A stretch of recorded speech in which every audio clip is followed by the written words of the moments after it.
Vamos mostrar neste vídeo um exemplo envolvendo uma estrutura com diferentes posições, com diferentes rotações e seções transversais de barras verticais, no caso com a função de pilar. Nós vamos apresentar informações com referência à versão 20.08.5. Eu tenho uma estrutura que já foi preparada, formada aqui por duas barras, barra 1 e barra 2, onde podemos observar que as coordenadas do nó 1 está na posição x menos 500, o x0 está aqui nessa posição, e a coordenada vertical 0. O nó 2 também com a coordenada x menos 500 e comprimento 350, posição 350y. O nó 3 com coordenada x0 e vertical y 550. Vamos produzir uma estrutura que é uma estrutura do tipo quiosque, que tem as barras convergindo para o centro.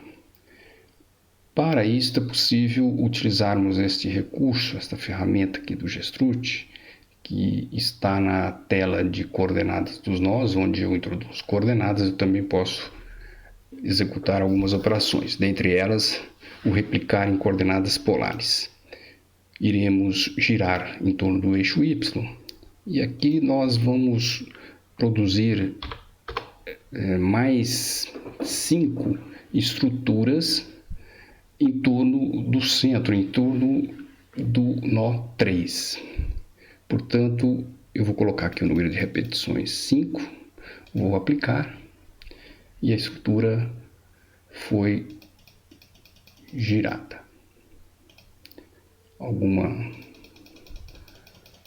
Observem que a estrutura aqui é formada então por 13 nós, 12 barras. E uma coisa importante de ser notado é que pela forma de geração que é automatizada, as peças, as barras correspondentes aos pilares, elas se apresentam com rotações, para que haja o correto posicionamento da seção transversal. E por isso a face que representa as peças verticais coincidem com a posição das barras de pilares. Notem aqui, vamos listar todas as barras e vejam que a barra 3, que é esta barra, ela tem uma rotação do seu eixo vertical de 60 graus. A barra 5, 120, a barra 7, 180 e assim por diante, de tal forma que todas as barras estão convergindo para o nó central. Isso aqui é importante quando se trata de estruturas tridimensionais, porque de uma forma convencional provavelmente não vai se pensar na posição desses eixos, das rotações dos eixos das barras, o que é um problema. Se não tivéssemos colocado nenhuma rotação aqui do eixo, todas essas barras elas estariam na mesma. Vamos até fazer isso. Eu vou fazer um copiar aqui. Eu vou dar um copiar, uma barra, escolher uma barra com rotação nula, vou dar um transferir e vou girar aqui o ângulo alfa. Vou colocar aqui para todas as barras, porque todas terão. Olha aí, observem a diferença.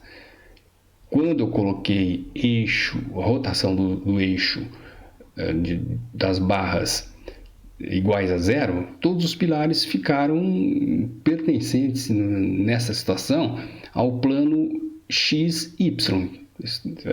A barra vertical ela tem essa posição. Para que eu possa ter essa posição onde todos os pilares sejam concêntricos, eu preciso indicar essas rotações, que foi, no caso, gerado automaticamente. Mas se eu tivesse gerado manualmente, eu precisaria me preocupar com isso e aplicar esse giro. Vamos colocar os apoios. Então, aqui o apoio, vamos ter apoios no nó 1, no nó 4, no nó 6, nó 8, 10 e 12. E aqui podemos usar uma regrinha, o nó 1, nó 4 até o nó 12, a cada 2, implica na escolha desses nós que formam os apoios que nós queremos. Vamos engastar totalmente todos os pilares, por isso eu vou indicar aqui tudo. Introduzir, e aqui temos todos os apoios, os pontos de coordenada y0 engastados.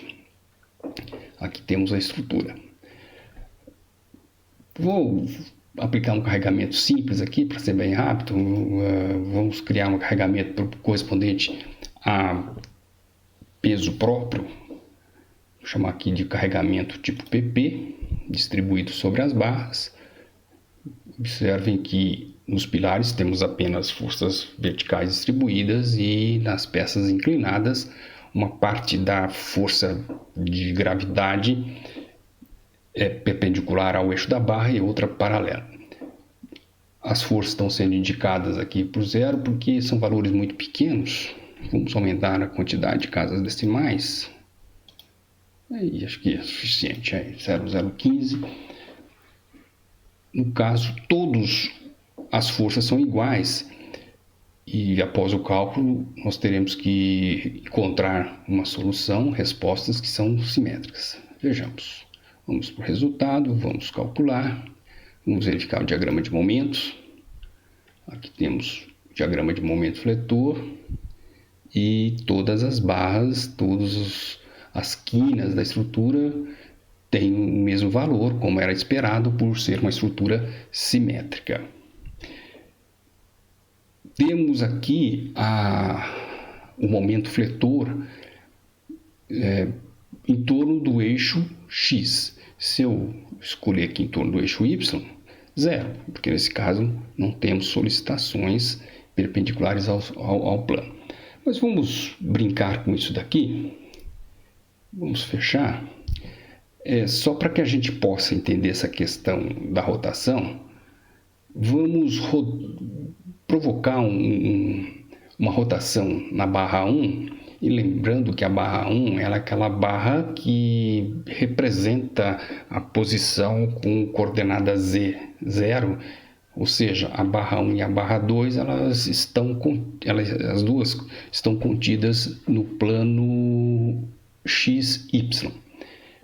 Vamos colocar uma rotação para a barra 1. Vamos, 2 cliques. Vamos colocar aqui uma rotação 90. E observem, eu vou arrastar aqui. Vejam então que a barra 1 sofreu uma rotação de 90 graus. Agora, a estrutura não é mais simétrica, porque a barra 1 se apresenta de uma outra forma, ela tem a maior inércia numa outra direção. E também é necessário observar que o carregamento ele foi automaticamente girado juntamente com a rotação da estrutura. Por isso, se eu tenho peso próprio gerado aqui, agora eu não tenho mais o peso próprio, porque essa barra ficou numa posição diferente. Embora o peso próprio aqui não é problema, porque temos apenas forças paralelas ao eixo da barra.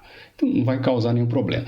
Mas é importante notar que quando a barra sofre a rotação, o carregamento vai junto. A posição X e Y, Z, ela se mantém especificamente para a barra, não para a estrutura do sistema global.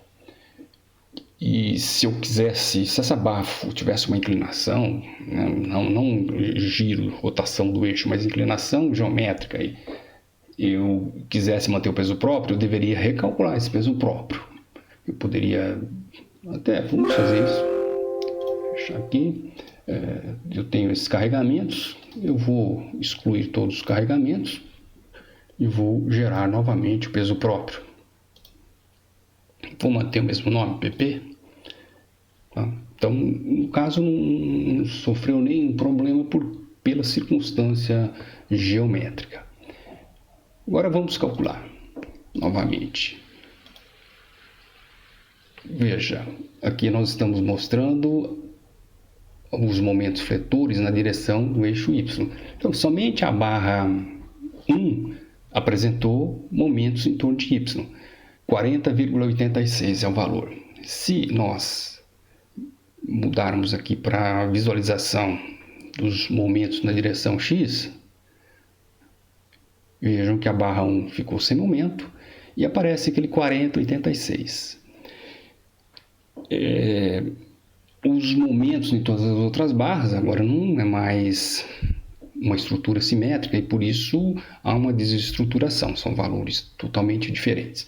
Mas o que deve ser destacado é esse aspecto aqui na hora de visualizar o diagrama para a direção X ou para a direção Y, que são coisas importantes de serem observadas. Quando eu faço a visualização, eu faço a opção por direção X ou direção Y. Então, aquela continuidade que a gente efetivamente tem aqui entre a barra 2 e a barra 1, aquele momento, e nós sempre aprendemos que ele é contínuo, se não houver um momento concentrado, ele se mantém para a estrutura. Porém, para a barra, que tem essa rotação do eixo de 90 graus, ela tem coisas diferentes, né? Então, quando eu visualizo, eu estou visualizando um eixo ou no outro. Isso é importante lembrar dessa questão da rotação. Então é isso. É apenas para mostrar essa questão da rotação. Obrigado pela atenção e até a próxima. Assista aos demais vídeos que estão disponíveis para o Gestrut 3D e bom trabalho a todos.